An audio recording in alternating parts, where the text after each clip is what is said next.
গাইবান্ধায় পানি কমে শুরু হয়েছে নদী ভাঙন। গত কয়েকদিনে করতোয়া নদীর গর্ভে বিলীন হয়েছে বসতবাড়ি, ফসলের জমি, মসজিদ সহ শতাধিক স্থাপনা।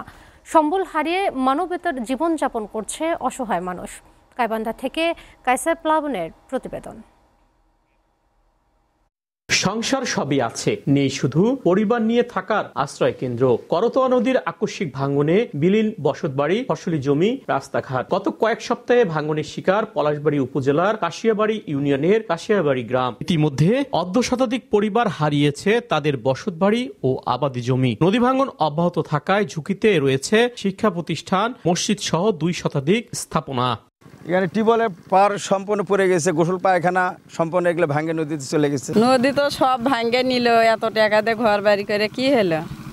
তামান তো নদী ভাঙ্গে নিল।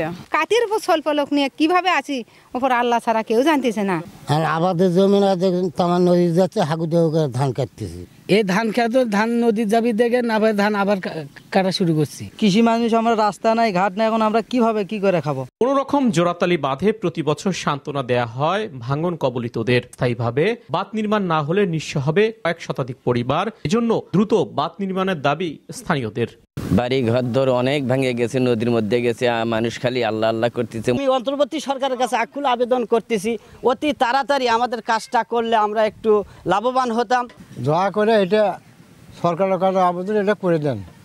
অতি দ্রুত একটা আবেদন করি সরকারের কাছে, আমরা জানি এলাকাবাসী সচেতন হিসেবে আমরা এখানে বসবাস করতে পারি। ভাঙন প্রবল এলাকাগুলো চিহ্নিত করে স্থায়ী ব্যবস্থা নেওয়ার কথা জানান ইউনিয়ন বোর্ডের কর্মকর্তা।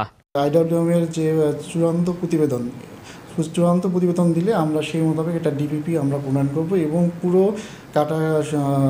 করতোয়া, কাটাখালী, বাঙালি সিস্টেমের নদী ভাঙন রোধের সবগুলো স্পটই আমরা এখানের মধ্যে নিয়ে এসেছি এবং ওই প্রকল্পটা পাশ হলে এবং কাজ বাস্তবায়ন করলে আমরা আশা করি যে এই নদী সিস্টেমে নদী ভাঙন থাকবে না। ভাঙন রোধে দ্রুত ব্যবস্থা নেওয়ার দাবি জানিয়েছেন ভুক্তভোগীরা।